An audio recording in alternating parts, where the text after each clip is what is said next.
ডাক দিয়ে বলেন, যখন তুমি সমস্ত কাজ কর্ম ছেড়ে দিয়ে আল্লাহর ডাক শোনার সাথে সাথে আল্লাহর মসজিদে চলে আসবা, যাই নামাজ যখন দাঁড়িয়ে যাবা, তখন আল্লাহু আকবার বলার আগে তুমি মনে মনে চিন্তা করবা, আমি যে নামাজটুকু এখন পড়ব, এই নামাজটা হয়তো আমার জীবনের সর্বশেষ নামাজ। জোরে বলেন সুবহানাল্লাহ।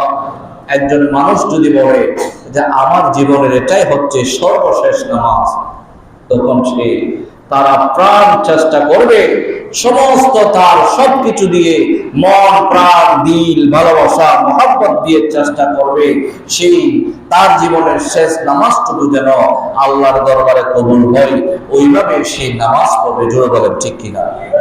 এই কারণে নামাজের মুসল্লায় যখন দাঁড়াবেন, যে নামাজ যখন দাঁড়াবেন, এক নাম্বার হচ্ছে আপনাকে খেয়াল করতে হবে যে এটাই আমার জীবনের শেষ নামাজ। 2 নম্বর, আজকে আপনাদেরকে 3-4টা টিপস বলবো, ওইভাবে যদি আপনারা ওইভাবে যদি ফলো করেন, দেখবেন নামাজের মধ্যে আর অন্য কোনো ধরনের খেয়াল আসার সুযোগ নাই। 2 নম্বরে আমার রাসূল বলেন, উম্মত, যখন তোমরা নামাজে দাঁড়াবা, আল্লাহর মসজিদে যখন চলে যাবা, যাই নামাজে যখন দাঁড়িয়ে যাবে, তখন তোমার মনে মনে খেয়াল করবে যে আল্লাহ তাআলা আমাকে সৃষ্টি করেছে, আমি ওই আল্লাহ তাআলাকে রাজি করার জন্য, খুশি করার জন্য আমি মসজিদে এসেছি, আল্লাহকে খুশি করার জন্য, আল্লাহর ফরজ কাজ আদায় করার জন্য। এই কারণে আমি এখন মসজিদের মুসল্লায় দাঁড়িয়ে গেলাম, যেহেতু আমি আল্লাহকে খুশি করার জন্য এসেছি, আমার মনে মনে ধারণা থাকতে হবে সে আল্লাহ তাআলা আমাকে দেখছেন, সে আল্লাহ তাআলা আমাকে অবশ্যই দেখছেন। জোরে বলেন সুবহানাল্লাহ। আপনার যাই নামাজে দাঁড়ানোর পরে আপনার খেয়াল আসতে হবে যে আল্লাহকে রাজি করার জন্য আমার সমস্ত গুরুত্বপূর্ণ কাজকে বাদ দিয়ে আমি মসজিদে চলে আসলাম, আল্লাহর এই নামাজকে গুরুত্ব দিয়ে আমি মসজিদে চলে আসলাম। সুতরাং আমার মনে মনে ধারণা থাকতে হবে যে আল্লাহ তাআলা আমাকে অবশ্যই দেখছেন। জোরে বলেন সুবহানাল্লাহ। সুতরাং আল্লাহর সাথে আপনার কনভারসেশন চলছে, আল্লাহর সাথে আপনার আলোচনা চলছে, এভাবে যদি আপনি নামাজ আদায় করেন, তাহলে আমার রাসূল বলেন, উম্মত, তোমার নামাজ খুশু এবং হুদু যদি থাকে, তাহলে তোমার নামাজ সাথে সাথে আল্লাহর দরবারে কবুল হয়ে যাবে। জোরে বলেন সুবহানাল্লাহ। 3 নম্বরে আপনি রুকু সিজদা এগুলো খুব সুন্দরভাবে করতে হবে। আমার রাসূল বলেন, قال رسول الله صلى الله تعالى عليه وسلم 5 صلوات افترضهن الله تعالى। আমার রাসূল বলেন 5 ওয়াক্ত নামাজ আল্লাহ তাআলা ফরজ করেছেন। মান আহসানু উযুহুন্না ওয়া সাল্লাহুন্না লিওয়াক্তিহিন্না ওয়া আতাম্মা রুকুআহুন্না ওয়া খুশুআহুন্না কানা লাহু আলাল্লাহি আহাদুন আইয়াগফিরা লাহু। জোরে বলেন সুবহানাল্লাহ। আমার রাসূল বলেন, আল্লাহ তাআলা যে 5 ওয়াক্ত নামাজ ফরজ করেছে, এগুলোর জন্য ভালোভাবে ওযু করো। আমরা ওযুর কথা আগে বলেছিলাম। আমার রাসূল বলেন, ভালোভাবে ওযু করো, এগুলো যত সময় আদায় করো, ওয়াক্ত অনুযায়ী নামাজ পড়ো, এবং সাথে সাথে রুকু সিজদা এগুলো সুন্দরভাবে পালন করো। যদি এগুলা করো, তাহলে আল্লাহ তাআলা তোমাদের জন্য সুসংবাদ দিয়েছে। সাহাবারা বললেন, ইয়া রাসূলুল্লাহ, যদি সুন্দরভাবে ওযু করে, যদি ওয়াক্ত অনুযায়ী নামাজ পড়ি, রুকু সিজদাগুলো যদি সুন্দর করে পড়ি, তাহলে আল্লাহ তাআলা আমাদের জন্য কি সুসংবাদ দিয়েছে? আমার রাসূল বলে, আল্লাহ সুসংবাদ দিয়েছে, যে ব্যক্তি এইভাবে করে নামাজ পড়বে, তার সমস্ত গুনাহ আল্লাহ তাআলা ক্ষমা করে দিবেন। জোরে বলেন সুবহানাল্লাহ। বলার যে ব্যক্তি এরূপ করে না, আল্লাহ তাআলা তাকে কাল কিয়ামতের ময়দানে কঠিন শাস্তির ব্যবস্থা করা হবে। সুতরাং আমাদেরকে রুকু সিজদাগুলো সুন্দরভাবে করতে হবে। এখন এমন কিছু মুসল্লি দেখা যায় যেগুলা মানে সুবহান রাব্বিল আযীম যে বলবে, সুবহান রাব্বিল আলা যে বলবে, এগুলো পড়ারও তার সময় থাকে না। এখন গেল রুকুতে, টাস করে উঠে গেল, আবার সিজদায় গেল, মানে ঠকর ঠকর মুরগি যেভাবে খাবার খায়, খাদ্য খায়, ঠকর ঠকর করে ওইভাবে রুকু সিজদা গুলো হয়। আর ওইভাবে যদি হয়, আমার আল্লাহ বলেন পুরো জিন্দিগি বলো যদি তুমি নামাজ পড়ো, সেই নামাজ আমি আল্লাহর দরবারে কবুল হবে না। সুতরাং সেভাবে রুকু সিজদাগুলো এমন ভাবে করতে হবে যেন আপনি ধীর স্থির ভাবে যদি করেন, আমার আল্লাহ বলেন কাল কিয়ামতের ময়দানে এই নামাজ তোমার পক্ষে দাঁড়িয়ে যাবে। জুড়ে বলেন সুবহানাল্লাহ। 3 নাম্বার গেল। 4 নাম্বারে 3 নাম্বার আমরা কি বলেছি, একটা হচ্ছে যখন মুসল্লায় দাঁড়াবেন তখন এটা আমার জীবনের সর্বশেষ নামাজ, এটা মনে করে দাঁড়াবেন, 1 নাম্বার।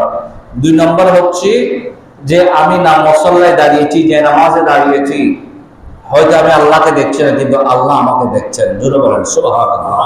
এই 2টা। 3 নাম্বার হচ্ছে যখন যাই নামাজে দাঁড়াবেন তখন রুকু সিজদা সূরা তেলাওয়াত এগুলো খুব আস্তে আস্তে করবেন। দেখবেন শয়তান এসে আপনাকে ডিস্টার্ব করবে না, আপনার মন মস্তিষ্ক অন্যদিকে যাওয়ার কোনো সুযোগ নাই।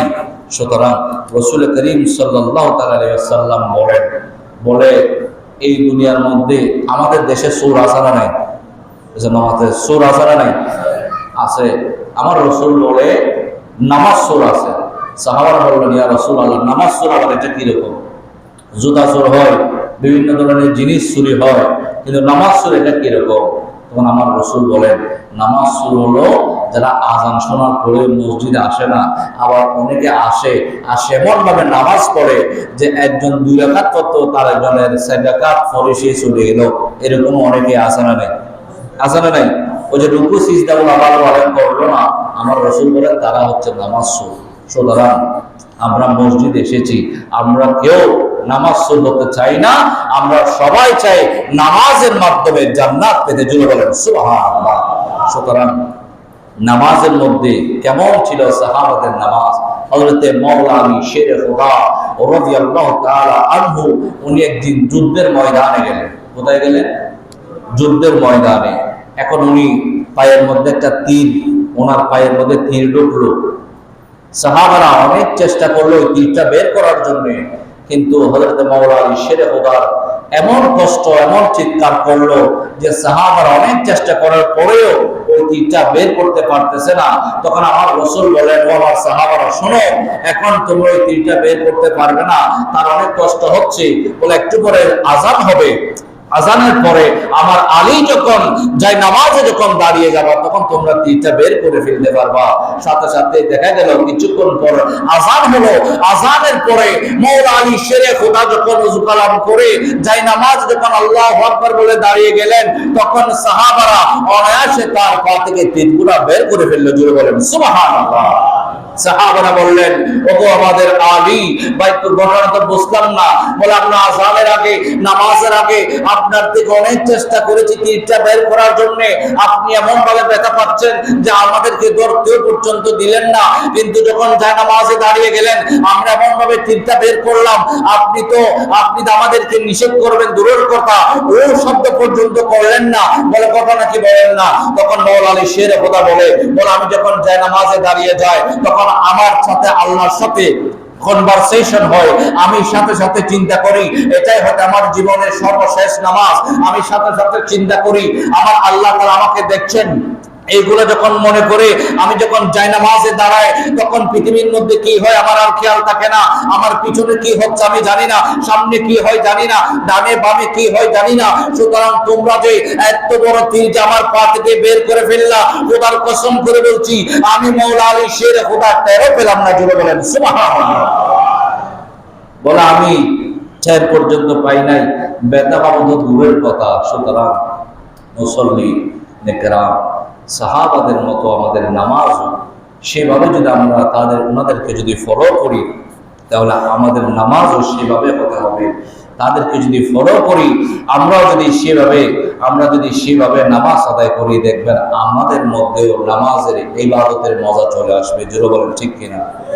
এখন দেখা যায় অনেকে 20 বছর 25 বছর 30 বছর পর্যন্ত নামাজ পড়তেছে, নামাজ পড়তে পড়তে তা একদম নামাজি কিন্তু তাকে দেখলে আপনার নামাজের মতো লাগে না। জোরে বলে, এরকম অনেক মানুষ আছে না? নেই? আছে। কেন? কারণ সে নামাজ পড়ে ঠিক, কিন্তু নামাজ পড়ে বের হয়ে সে গীবত করে। জোরে বলেন ঠিক কিনা? এরকম অনেক মুসল্লি আছে না? নাই? এই এলাকায় আছে কিনা জানি না, আমাদের ওদিকে আছে। 20 বছর 15 বছর নামাজ পড়তেছে, নামাজের কাতারে আগে দিয়ে একদম নামাজের কাতারে, কিন্তু সে সুদের সাথে লিপ্ত, সে ঘুষের সাথে লিপ্ত, সে অন্যায় বিচার জুলুমের সাথে লিপ্ত। সুতরাং আমার আল্লাহ বলে 20 নয় 40 বছরও যদি পড়ো, 80 বছরও যদি তুমি নামাজ পড়ো, আমি তোমাকে নামাজি হিসেবে কবুল করব না। কারণ তুমি নামাজ পড়ে গিয়ে বেহায়াপনার সাথে লিপ্ত, তুমি নামাজ পড়ে গিয়ে সুদের সাথে লিপ্ত, ঘুষের সাথে লিপ্ত, যার কারণে তোমার নামাজ জমিনে আছে, আমি আল্লাহর দফতরে পৌঁছাবে না। জুলে বলেন নাউজুবিল্লাহ। সুতরাং আমাদেরকে ওইভাবে নামাজ পড়তে হবে। ওইভাবে যদি আমি নামাজ পড়ি, তাহলে আল্লাহ তাআলা আমাদের জন্য ওই যে সুসংবাদ দিয়েছে আমার রাসূল, বলে তার সমস্ত গুনাহ ক্ষমা করে দিবে। কাল কিয়ামতের ময়দানে জান্নাত তার জন্য অপেক্ষা করবে। জোরে বলেন সুবহানাল্লাহ। আমার রাসূল বলেন, উম্মত শুনো, কাল কিয়ামতের কঠিন ময়দানে, কাল কিয়ামতের কঠিন মুহূর্তে, যখন বাবা ছেলেকে চিনবে না, ছেলে যখন বাবাকে চিনবে না, মা সন্তানকে চিনবে না, সন্তান মাকে চিনবে না, ভাই ভাইকে চিনবে না, সবাই আনফসি আনফসি করবে। কে কি চিন্তা করে? সবার চিন্তা থাকবে কেমনে সে জান্নাতে চলে যাবে। আমার রাসূল বলেন, উম্মত, ওই কঠিন মুহূর্তে জবান তোমার বিপক্ষে সাক্ষী দিবে। জবান তোমার থাকবে না, হাত তোমার থাকবে না, পাও তোমার থাকবে না, পুরো জিসিমের অঙ্গ প্রত্যঙ্গ যখন তোমার থাকবে না, ওই কঠিন মুহূর্তে যদি তুমি দুনিয়ার জমিনে থাকা অবস্থায় আল্লাহ তাআলার ডাকে সাড়া দিয়ে 5 ওয়াক্ত নামাজ যদি বা জামাতে পড়ো, ওই নামাজটা কাল কিয়ামতের ময়দানে তোমার পক্ষে যদি কেউ সাক্ষী না দেয়, কিন্তু ওই নামাজ তোমার পক্ষে সাক্ষী হয়ে দাঁড়িয়ে যাবে। নামাজ বলে, আল্লাহ, দুনিয়ার জমিনে থাকা অবস্থায় আপনার এই বান্দা অনেক গুরুত্বপূর্ণ কাজ ছিল, সেইগুলো ছেড়ে দিয়ে আপনার নাম যখন হয়, আপনার হওয়ার সাথে সাথে সেই মসজিদে চলে আসলো, সুন্দরভাবে হুজু করলো, নামাজ পড়লো। আমি আল্লাহ আজকে এই কঠিন মুহূর্তে সাক্ষী দিলাম, আপনার এই বান্দাকে আপনি জাহান্নামে দিয়েন না। এই বান্দা দুনিয়ার জমিনে থাকা অবস্থায় আমি নামাজকে তাজিম করেছে, সুতরাং আমি নামাজ তার জন্য আজকে সাক্ষী হয়ে দাঁড়িয়ে গেলাম, আপনি তাকে জান্নাতে দিয়ে দেন। জোরে বলেন সুবহানাল্লাহ। এই নামাজ আপনার জন্য সাক্ষী হয়ে দাঁড়িয়ে যাবে, আল্লাহর পক্ষে সাক্ষী দিবে, আল্লাহ আপনার এই বান্দা নামাজি ছিল, আপনার এই বান্দা আযান হওয়ার সাথে সাথে আপনার ঘর মসজিদে চলে গিয়েছিল। সুতরাং আজকে যদিও তার পক্ষে কেউ নাই, কিন্তু আমি নামাজ তার পক্ষে সাক্ষী দিচ্ছি, আল্লাহ আপনি তাকে জান্নাতে দিয়ে দেন। আমার আল্লাহ বলবেন, বান্দা, যদি এই কঠিন কিয়ামতের ময়দানে, আমার রাসূল বলেন, যদি কিয়ামতের ময়দানে যার নামাজের হিসাব সঠিক থাকবে, আমার আল্লাহ তাআলা সর্বপ্রথম আপনাকে নামাজের জন্য প্রশ্ন করা হবে। আপনার নামাজ যদি ঠিক থাকে, পরবর্তী আমলগুলো অটোমেটিক আপনার পক্ষ হয়ে যাবে। আর নামাজ যদি আপনার ঠিক না থাকে, আপনি 2 লক্ষ টাকা খরচ করে গরু কিনে যদি কোরবানি দেন, ওই কোরবানি কাল কিয়ামতের ময়দানে জান্নাতে যাওয়ার জন্য আপনার কোনো ধরনের উপকারে আসবে না। যদি আপনি নামাজ পড়েন, 2 লক্ষ টাকা না, 1 শরীকও যদি কোরবানি করেন, সে 1 শরীক কোরবানি আপনার পক্ষে দাঁড়িয়ে যাবে। তখন আমার আল্লাহর সাথে সাথে নামাজ যদি ঠিক থাকে, পরবর্তী আমলগুলো আপনার পক্ষে চলে আসবে, সুতরাং আপনাকে জান্নাতে দিয়ে দেবে। আর আপনি যদি নামাজ না পড়ে লক্ষ লক্ষ টাকা যদি দান সদকা খয়রাত করেন, যদি দান সদকা করেন, যাকাত দেন, কোরবানি করেন, হজ করেন, আমার আল্লাহ বলে সেগুলো তোমার কোনো কাজে আসবে না। আজকে আগে আমি নামাজের হিসাব দেখবো। জুড়ে বলেন সুবহানাল্লাহ। একজন মানুষ এসএসসি পরীক্ষা দেওয়ার পরে, দাখিল পরীক্ষা দেওয়ার পরে, সে কি অনার্সে পড়তে পারবে? যারা আমার ইয়াং ভাইয়েরা যারা আছেন বা যারা এডুকেশন পার্সন আছে, আপনারা বুঝতেছেন, দাখিল পরীক্ষা দিয়ে বা এসএসসি দিয়ে কেউ কি অনার্স মাস্টার্স করতে পারবে? এসএসসির পরে তাকে ভর্তি হতে হবে কোথায়? এইচএসসি বা ইন্টারমিডিয়েট, জোরে বলেন ঠিক কিনা? বা দাখিল পরীক্ষা দিয়ে কেউ মাস্টার্সে ভর্তি হতে পারবে না, আপনাকে 22 সিরিয়াল যেতে হবে। আপনার দাখিল যদি ঠিক থাকে আপনি ইন্টারে ভর্তি হতে পারবেন। দাখিল যদি আপনি ফেল করেন আপনি কোনোদিন ইন্টারে ভর্তি হতে পারবেন? আওয়াজ বলেন পারবেন? তদ্রুপ আমার আল্লাহ বলে, বান্দা আমি তোমাদেরকে অনেকগুলো ফরজ কাজ দিয়েছি, তার মধ্যে সর্বপ্রথম যেই ফরজের কাছে আমি তোমাদেরকে তাগাদা বেশি করলাম সেটা হচ্ছে নামাজ। যদি নামাজ তোমার ঠিক থাকে বান্দা, পরবর্তী সমস্ত আমল তোমার পক্ষে দাঁড়িয়ে যাবে। আর নামাজ যদি ঠিক না থাকে তাহলে তোমার পরবর্তী আমল কোনো কাজে আসবে না। সুতরাং আমাদেরকে আগে নামাজ ঠিক রাখতে হবে। শুধু খুশু খুদু নিয়ে আমাদেরকে নামাজের মধ্যে আসতে হবে। আমার রসুলের নামাজ আল্লাহ তাআলা আমার রসুলকে চাপিয়ে দেন নাই। আমার রসুল হাদিয়া হিসেবে আল্লাহর দরবার থেকে মেরাজের রাতে আমাদের জন্য নামাজ নিয়ে এসেছেন। জোরে বলেন সুবহানাল্লাহ। যদি নামাজ না পড়েন কাল কিয়ামতের ময়দানে আমার রসুল আপনার জন্য আল্লাহর দরবারে শর্মিন্দা হয়ে যাবে। আল্লাহ বলবেন, ইয়া রাসূলুল্লাহ, আপনি নিজেই তো এই নামাজ আমার থেকে নিয়েছেন আপনার উম্মতের জন্য। আপনি না বলেছেন আপনার উম্মতরা আমি আল্লাহর সাথে আলোচনা করতে চায়, আমি আল্লাহর সাথে দিদার করতে চায়। আমার রাসূল বলবেন, হ্যাঁ হ্যাঁ, বলে আমি দিদার করার জন্য তো আপনাকে নামাজ দিয়েছি। আপনার উম্মতরা যেন আমি আল্লাহর সাথে সাক্ষাৎ করতে চায়, কিন্তু কিয়ামতের ময়দানে, কিন্তু দুনিয়ার জমিনে তারা কি করলো? তারা তো আমি আল্লাহর সাথে সাক্ষাৎ করলো না। তখন আপনার জন্য আমার রসুল শর্মিন্দা হয়ে যাবে, আপনার জন্য আমার রসুল বড় শর্মিন্দায় পড়ে যাবে। এই কারণে উম্মত হয়ে যে রসুল উম্মতের জন্য কাঁদতে কাঁদতে চোখের পানি ছেড়ে দেয়, সে রসুলকে কাল কিয়ামতের ময়দানে আমরা কেউ শর্মিন্দা করতে চাই না। জোরে বলেন ঠিক কিনা? যদি শর্মিন্দা করতে না চায় তাহলে অবশ্যই আমাদেরকে নামাজ পড়তে হবে। আপনি শুধু বললেন আমি রসুলকে ভালোবাসি, আমি রসুলের জন্য জান দিতে পারি, আমি রসুলের জন্য মাল দিতে পারি, সেগুলো করবেন, কিন্তু সর্বপ্রথম রসুল সাল্লাল্লাহু আলাইহি ওয়াসাল্লাম সর্বপ্রথম নামাজের কথা বলেছেন। জোরে বলেন ঠিক কিনা? যদি আপনি সত্যিকারের রসুলকে ভালোবাসেন তাহলে আপনাকে সর্বপ্রথম আমার রসুল যে কাজটা করেছে সেটা করতে হবে।